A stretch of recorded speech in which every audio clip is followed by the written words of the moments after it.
మీ అందరికీ తెలుసు సుమారుగా ఉమ్మడి ఆంధ్రప్రదేశ్ నుంచి నవ్యాంధ్రప్రదేశ్ వరకు ఇప్పటి వరకు అరౌండ్ 21 మెంబర్స్ ముఖ్యమంత్రులను మనం చూసుంటాం. ఎప్పుడైనా అభివృద్ధి గురించి సంక్షేమం గురించి మాట్లాడుకోవాలనుకున్నా, ఆంధ్రప్రదేశ్ తాలూకా బ్రాండ్ ఇమేజ్ గురించి మనం మాట్లాడుకోవాలనుకున్నా, ఆంధ్రప్రదేశ్ అనే పదం మనకి ఎక్కడ వినబడినా కూడా ఫస్ట్ టక్కుని గుర్తొచ్చే మనిషి గౌరవ సీఎం గారు నారా చంద్రబాబు నాయుడు గారు. ఎందుకంటే ప్రత్యేకంగా మనం ఎప్పటి నుంచి చూసినా కూడా అభివృద్ధిని సంక్షేమాన్ని రెండు కళ్ళుగా చేసుకొని ఎన్ని ఆర్థిక ఇష్యూస్ ఉన్నప్పటికీ కూడా, అంటే ఆర్థికంగా మనం ఎక్కడ బలంగా లేకపోయినా, ఎటువంటి ఇష్యూస్ ఉన్నా కూడా ప్రజలకి మంచి చేయాలనే ఆలోచనతో ప్రజల శ్రేయస్సే పరమావధిగా భావించి ఈరోజు గౌరవ ముఖ్యమంత్రి గారు చేస్తున్న కార్యక్రమాలన్నీ కూడా మీ అందరికీ కూడా తెలిసినవే.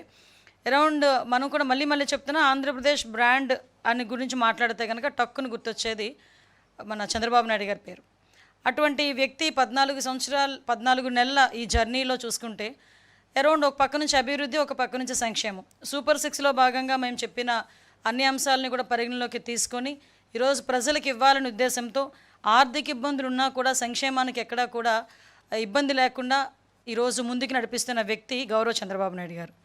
ఓవరాల్గా చేశారంటే మీ అందరికీ తెలుసు, ఈ ఒక్క నెలలోనే మనం చూసుకుంటే, ఒక పోయిన నెలలో మనకి తల్లికి వందనం కింద ఎంతమంది పిల్లలు ఉంటే అంతమందికి కూడా అకౌంట్లో డబ్బులు పడటం, అదేవిధంగా తర్వాత ఈ నెలలో కూడా చూసుకుంటే అన్నదాత సుఖీభవ ఒక కార్యక్రమం ద్వారా రైతన్నలకి డబ్బులు పడటం, ఇప్పుడు నేతన్నలకి అదేవిధంగా నాయి బ్రాహ్మణ్స్ సోదరులకి కూడా మనకి 200 యూనిట్ల వరకు కూడా ఉచిత విద్యుత్తుని మనము ఈరోజు ప్రవేశపెట్టడం, అదేవిధంగా మనందరికీ కూడా చాలా ప్రెస్టేజియస్ ఇష్యూగా తీసుకొని ఆడబడుచులందరికీ కూడా మంచి చేయాలనే ఉద్దేశంతో స్త్రీ శక్తి ఉచిత బస్సు ప్రయాణం కూడా ప్రారంభించాం. మీ అందరికీ తెలుసు, ఈరోజు ఇక్కడ ఉన్న వాళ్ళు చాలామంది మీ తాలూకా ఇంట్లోని ఉన్న ఆడవాళ్ళందరూ కూడా ఈ ఉచిత బస్సు ప్రయాణ సౌకర్యాన్ని అందరూ కూడా వినియోగించుకునే పరిస్థితి ఈరోజు కనిపిస్తూ ఉంది.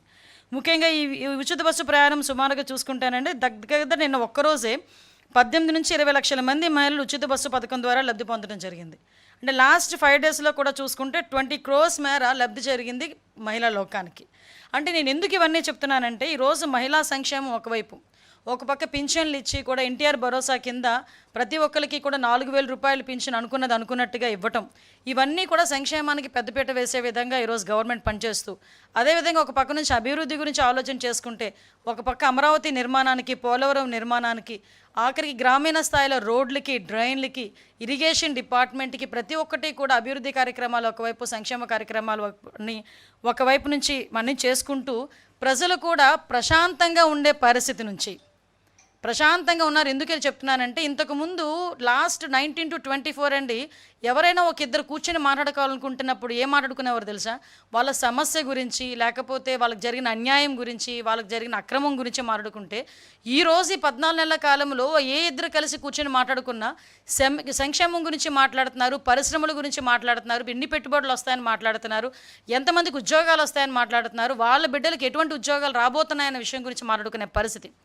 దీన్నంతటినీ చూసి ఓవరాల్గా చెప్పాలంటే ఈరోజు ఒక ఎదురుదాడి చేసే ప్రయత్నం చేస్తున్నారు. ఎంత ఎదురుదాడి అంటే, ఈరోజు వైసీపీ తాలూకా సాక్షి మీడియాలో అవనియండి, వాళ్ళ తాలూకా సంబంధిత సోషల్ మీడియాలో అవనియండి, విషం చిమ్మే ప్రయత్నం చేస్తున్నారు. ఆ విషయం కూడా ఎలాంటి ప్రయత్నం చేస్తున్నారంటే, మీరు నిజంగా వాస్తవాలుగా ఉన్నట్టు కనుక మీరు మాకు ప్రొజెక్ట్ చేస్తే డెఫినెట్గా దాని మీద మేము ఏం యాక్షన్ తీసుకోవాలా, లేకపోతే మేము ఎలా సర్దిద్దుకోవాలన్న విషయం మీద మేమైతే దృష్టి పెట్టేవాళ్ళమే. కానీ ఈరోజు పరిస్థితి ఏమవుతుందంటే, వాస్తవాలుగా చిత్రీకరించడం, అవాస్తవాల్ని చూపించి ప్రజల్ని ప్రలోభ పెట్టడం.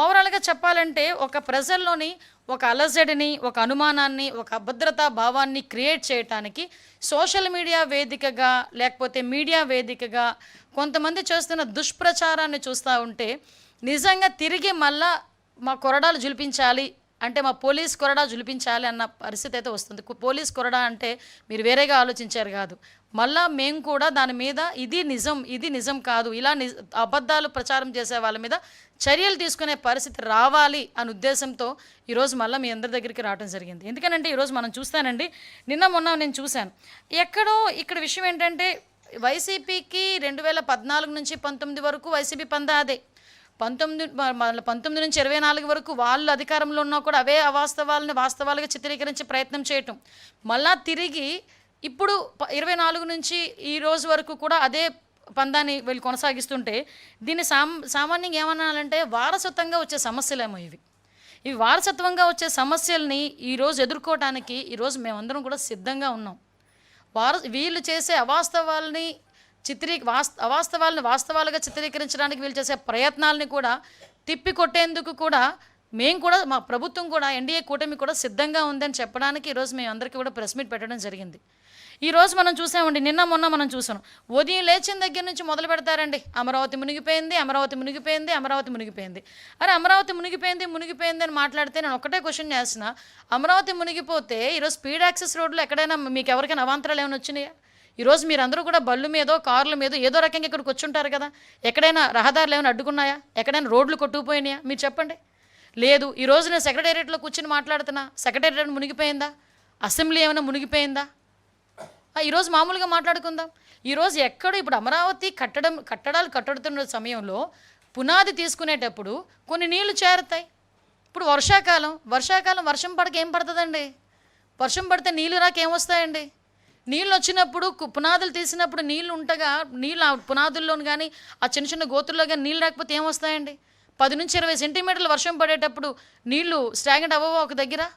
దాన్ని బూచీగా చూపించి ఏకంగా ఈ క్వాంటమ్ వ్యాలీ దగ్గర అంత నీరు వచ్చేసిందని వైసీపీ మీడియాల్లోని, వైసీపీ సోషల్ మీడియాస్లోని కొంతమంది చేత అబద్ధపు ప్రచారాలు.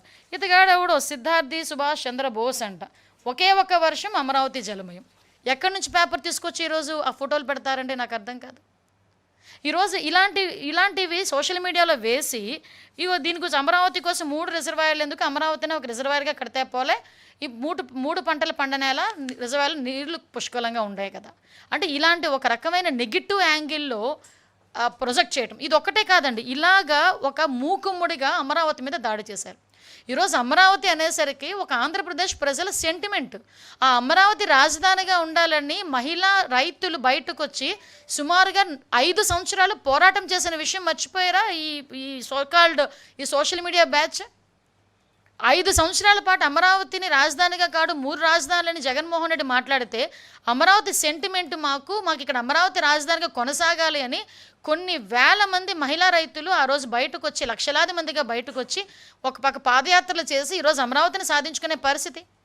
అటువంటి అమరావతి మీద మళ్ళీ బురద చల్లటం. ఈరోజు అమరావతి కట్టడానికి సెంట్రల్ గవర్నమెంట్ కూడా సపోర్ట్ చేసి ఫండ్ తీసుకొచ్చుకొని మనం అన్నీ కూడా అమరావతిలో ప్రతిదీ కూడా నిర్మాణం చేసుకోవాలని చెప్పి ఇటుక పేర్చుకుంటూ ఒకటి ముందుకెళ్తుంటే గౌరవ ముఖ్యమంత్రి గారు ఈరోజు అది చూసి ఓర్వలేక ఈరోజు అమరావతి మీద దుష్ప్రచారం చేయడానికి అమరావతి మునిగిపోతుంది, అమరావతిలో వాటర్ అన్నీ కూడా ఎవడో మాటలు రాస్తాడు, వాళ్ళు పొన్నూరు వైపు మలిచేశారని చెప్పేసి ఒకటి రాస్తాడు. అంటే అమరావతి మునిగిపోకుండా ఉండడానికి ఇంకొక డైవర్ట్ చేశారు. వీళ్ళే ఏదో వచ్చి కాలువలు తవ్వినట్టు, వీళ్ళ సిచ్యువేషన్లో వచ్చి కూర్చొని మాట్లాడినట్టు, అంటే ఏదో పేపరు పెన్ను ఉంది, కీప్యాడ్ ఉంది, మొబైల్ ఉంది, మా నచ్చినట్టు రాసుకుంటామంటే ఎలా అవుతుంది? మేము ఇలాంటి వాళ్ళ మీద కేసు పెట్టకూడదా? ఈరోజు ప్రజల్లో ఒక రకమైన ఆందోళన కలగదా? ఒక రకమైన అలజడి ఉండదా? ఒక రకమైన అభద్రతా భావం క్రియేట్ అవ్వదా? ఈరోజు నేనే చెప్తున్నాను, ఈరోజు మీరందరూ వచ్చున్నారు ఇక్కడికి, మీరందరూ ఎక్కడ కూడా ఏ బోట్లోనే రాలేదు, నీటిలో ఈదుకునే రాలేదు, కనీసం అనకూడదు కానీ మీ ప్యాంటు కూడా చిన్నది కూడా తడిచిన పరిస్థితి కూడా లేదు. ఎక్కడండి మునిగిపోయింది? ఈరోజు సెక్రటేరియట్లో మేము కూర్చొని మాట్లాడుతున్నా, సెక్రటేరియట్ మునిగిపోలేదు, మరి అమరావతి మునిగిపోయిందని ఇలాంటి ఫేక్ ప్రచారాలు చేసినప్పుడు ఎలాగ ఈరోజు పేపర్లోని గట్ట కొంతమంది రాస్తున్నారు? నేను అందరి మీడియా వాళ్ళ గురించి మాట్లాడలే, స్పెసిఫిక్గా కొంత మీడియా ఏం జరుగుతుందంటే ఒక బురద జల్లే కార్యక్రమం మీదే ఉన్నారు. ఈరోజు మనం చూసుకుంటున్నాం, ఈరోజు రాజకీయంగా వాళ్ళు డైరెక్ట్గా దెబ్బతీసేది లేక రాష్ట్రం తాలూకా బ్రాండ్ని దెబ్బతీసే పరిస్థితుల్లో ఈరోజు కనిపిస్తూ ఉంది. మరొకరు రాస్తారు విజయవాడలో విలయతాండవం చేస్తుంది అంటారు. నేనేమో రీసెంట్గా మొన్న ఒక కలెక్టర్ గారికి నాకేదో పేపర్లో ఒక స్క్రోల్ వస్తే గబగబా కలెక్టర్ గారికి ఫోన్ చేశాను. కలెక్టర్ గారు ఏంటంటే అక్కడ వాగు ఏదో కొంచెం పొంగుతుందట అంటే, లిటరల్లీ మీరు నమ్ముతారా, కలెక్టర్ సాక్షాత్తు ఒక సెల్ఫీ వీడియో రిలీజ్ చేశారు, ఎటువంటి భయాందోళనకు గురి కాకండి, అక్కడ ఏమీ జరగట్లేదు అని. మళ్ళీ నెక్స్ట్ డే నేను ఎక్కడ నమ్మనేమోనని అక్కడికి వెళ్ళి ఫోటో తీసి నాకు గూగుల్ మ్యాప్ నుంచి ఫోటో తీసి చూపించిన పరిస్థితి. అంటే ఎంతవరకు ప్రజలను భయాందోళనకు గురి చేయడానికి చేస్తున్నారు. నిన్నగాక మొన్న ఒక మాజీ మంత్రి చేశారు, మీకు గమనించి కామన్ సెన్స్ లేదా? ఎక్కడో జరిగిన రిగ్గింగ్ని తీసుకొచ్చి పులివెందుల్లో రిగ్గింగ్ జరిగిందని చెప్పి సోషల్ మీడియా వేదికగా ట్విట్టర్లో పెడతారు. అంటే మీరు ఎటువంటి మెసేజ్ ఇవ్వాలనుకుంటున్నారు ప్రజలకి? రాజకీయంగా దెబ్బ కొట్టుకుందామంటే చాలా సందర్భాలు ఉంటాయి, చాలా వేదికలు ఉంటాయి. అంతే తప్పించి అవాస్తవాల్ని వాస్తవాలుగా చిత్రీకరించడానికి, ప్రజల్ని భయోందోళనకు గురి చేయడానికి మీరు పెట్టే పోస్టులు నిజంగా చెప్పాలంటే జాతీయ ద్రోహం కింద, రాజద్రోహం కింద మేము తీసుకోవాలి. ఈరోజు డెఫినెట్గా రాజద్రోహం కింద తీసుకోవాలి. ఆ రోజు మీరు ఏదో రఘురామకృష్ణరాజు గారి మీద పెట్టింది రాజద్రోహం కాదు, ఇది రాజద్రోహం అంటే.